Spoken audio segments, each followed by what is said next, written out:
Hello, and today I'm really pleased to introduce Jerry Floros, who is AI realist and also the founder of Human Edge Foundation, a nonprofit organization which is focusing on the future of AI and human in this context. Yes. So hello, Jerry, how are you? Nice to see you again, Igor. Yeah, it's a pleasure. And I think a lot of things are happening here on Money 2020, but I was kind of astonished that a lot of discussions there around stablecoins, but not AI. And it seems that 2-3 years ago here, they were discussing more the workflows and how to automate the things, customer support, advanced workflows, maybe a little bit the KYC. But how do you see the current impact of AI on the industry right now? I would say that it's true that you say about stablecoins, but I think there has been a big shift now at this event specifically from AI to agentic AI. So everybody's kind of focusing on agentic AI, which is good and not so good. I think that it's important that while we're looking at stablecoins and while we're looking at implementing AI and all that, we should have the necessary guardrails, and we should also have regulation on a global scale. Yeah. I think it's very, very important because now, and this might sound funny to you, but in the UK, a sandwich has more regulation than AI. That's true. I am not taking this as a joke. And when I tell people that, they're like, oh no, that cannot be true. It is. Yeah. And it's absolutely crazy. We need to have some kind of guardrails. We all use AI. It makes us more productive and it's good. And there's going to be much more developed. But how about if we focus AI on helping humanity? We could use, let's say, AlphaFold, from Google DeepMind, to create new medicines, to find out new cures, to analyze biological protein folding, how it works, and then come up with cures.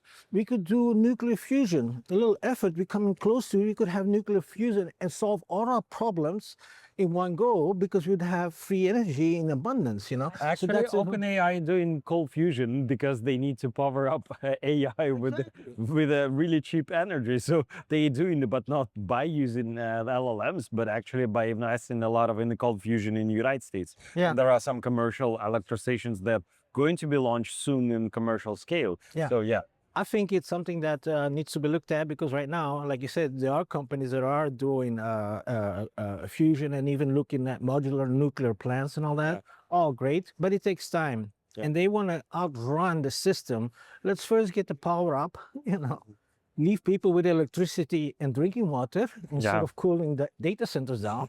And, even like if you desalinate salt water, you need a lot of energy. Exactly. So they could have, when you have nuclear fusion, you could have enough energy to do that. So we'd solve two problems in one go. We'd have cooling water or water for public use, and we would have power in abundance. So it's a win-win situation. So instead of focusing on getting to superintelligence and getting more smarter and AGI and all that, I think let's first figure out how everything is working right now as it is in the narrow intelligence space, and then take it from there to see how everything is working. Because now we're still looking at black boxes in neural networks, and even the ones that even created it don't understand how it comes out with an outcome. So let's solve that problem. Let's get rid of the hallucinations and use AI for the benefit of mankind. And that's why the Human Edge Foundation is being established for that purpose.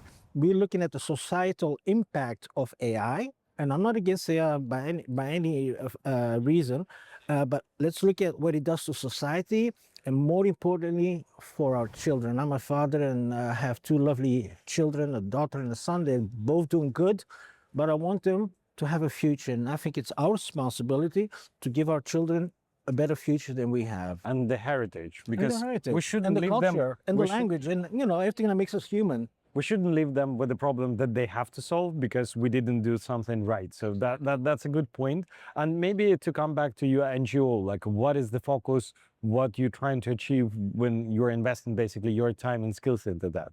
Well, basically, I am a member of the all-party parliamentary group on AI, artificial intelligence, at the Houses of Parliament in London. There's plenty APPGs for every kind, blockchain, fintech, even potholes, whatever.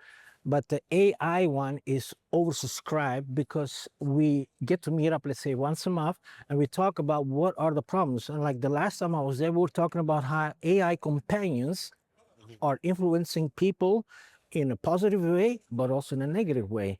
It might give you some suggestion that self-harm is okay, you know. So we need to have guardrails. Exactly. And that's the thing that I talk to AI. Also, I think we cannot have AI development without accountability. Oh, that's definitely true. So that is really important, because if something happens, if something catastrophically happens because of AI or the algorithm, who's taking responsibility? You cannot blame AI.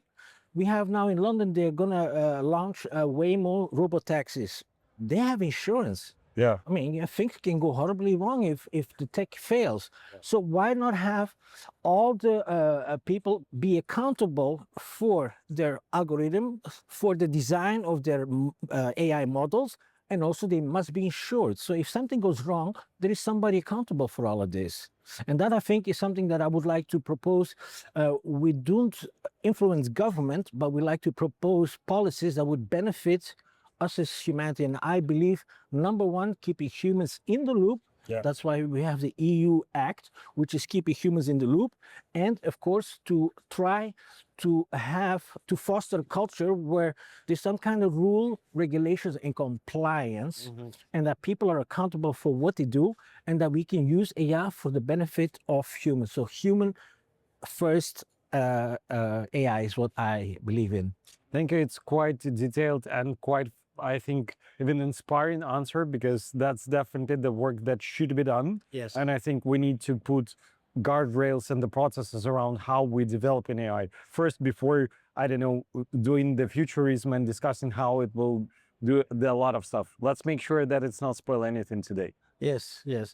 I think we are on the right track, but I find that some of the big tech companies are totally ignoring all of this. And that, to me, is a very concerning factor. Even Elon Musk has said 10 years ago, he went to President Obama and said, hey, I can be catastrophic. It can, you know, it can mean the end of humanity. You know, it's an existential crisis. We need to do something about it. And now everybody's like, well, you know, anyway, you know, AI will solve all the problems. Well, that's not the thing. Well, that's nonsense. That's nonsense. We are humans. We make mistakes. That's what makes us uniquely human. Yeah. Mistakes. We have empathy. We have a conscience. We have feelings, emotions, you know, and all of that needs to be taken into account. You cannot say, well, we're going to replace a human with a robot, you know. Yeah. And that's something that is concerning me, you know. And when you hear what they say, and the funny part is, they say one thing to the investors to raise the billions, another they say on TV because they want to look good, and the other thing they say when they go to universities where they get booed at, and as soon as somebody says AI, they get booed at. So let's keep the narrative short and to the point. Integrity. Integrity. You nailed it on the head. Thank you so much for your time today. It was a pleasure, and thank you for finding the time to discuss. Thank you very much, Igor. Nice seeing you again. Thanks. Thank you.